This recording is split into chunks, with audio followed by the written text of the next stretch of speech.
Alors les petits amis, on commence cette vidéo en rappelant que l'alcool doit être consommé avec modération et que votre serviteur ici présent a fait cette vidéo entièrement sobre. C'est parti pour la bière la plus chère du monde. Alors pour commencer, sachez que les top 10 de bières les plus chères vous mentent éhontément. La bière la plus chère du monde n'est pas la Sapporo Space Barré, cette bière produite dans l'espace est vendue 100 $ le pack de 6, ni la Lost Abbey à 900 $ les 750 ml.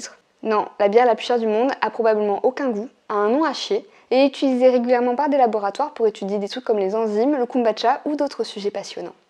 La bière la plus chère du monde s'appelle la BCR 652.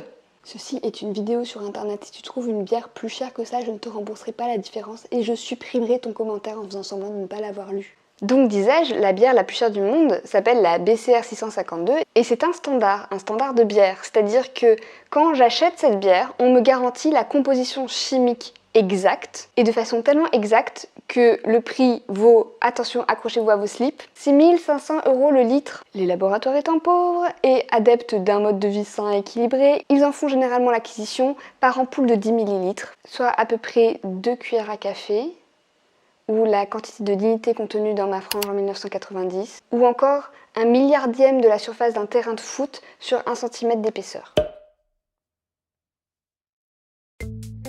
Un standard de bière, à quoi ça sert? Mettons par exemple qu'un laboratoire souhaite mesurer la quantité de dignité contenue dans un être humain. Nous disposons d'un excellent dignitomètre et de plusieurs êtres humains. Mais comment extraire la dignité? Doit-on presser l'être humain? Doit-on le faire suer dans une salle de crossfit? Ou devons-nous le laisser tremper 2 heures dans de l'eau chaude? Et si j'utilise de l'eau chaude, est-ce que la dignité va s'évaporer? Ce que ce laboratoire essaie de faire, c'est de mettre en place une méthode d'analyse.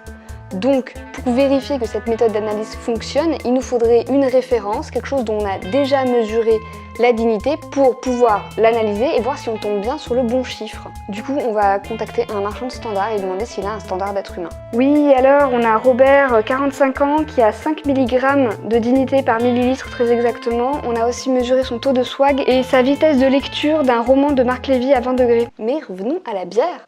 Il existe donc un standard de bière et des standards pour beaucoup de choses. Dans mon domaine, j'ai lu pas mal de papiers qui utilisent des standards de feuilles d'épinards pour valider des méthodes d'analyse de polluants dans les plantes. Dans ma courte expérience de laboratoire, j'ai aussi travaillé avec du standard de sédiments de route. Le sédiment de route, c'est globalement de la poussière de bitume.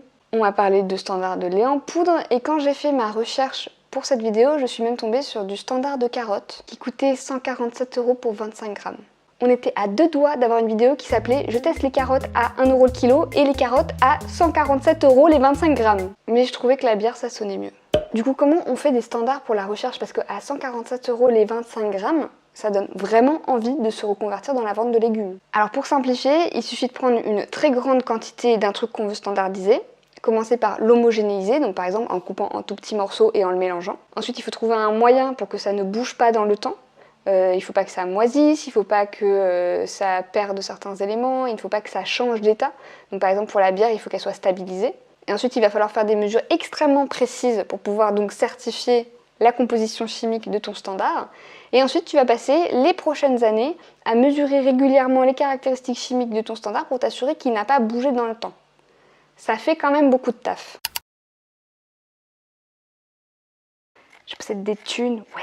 Je suis à l'aise financièrement, je ne me plains pas. Non, les affaires marchent en ce moment.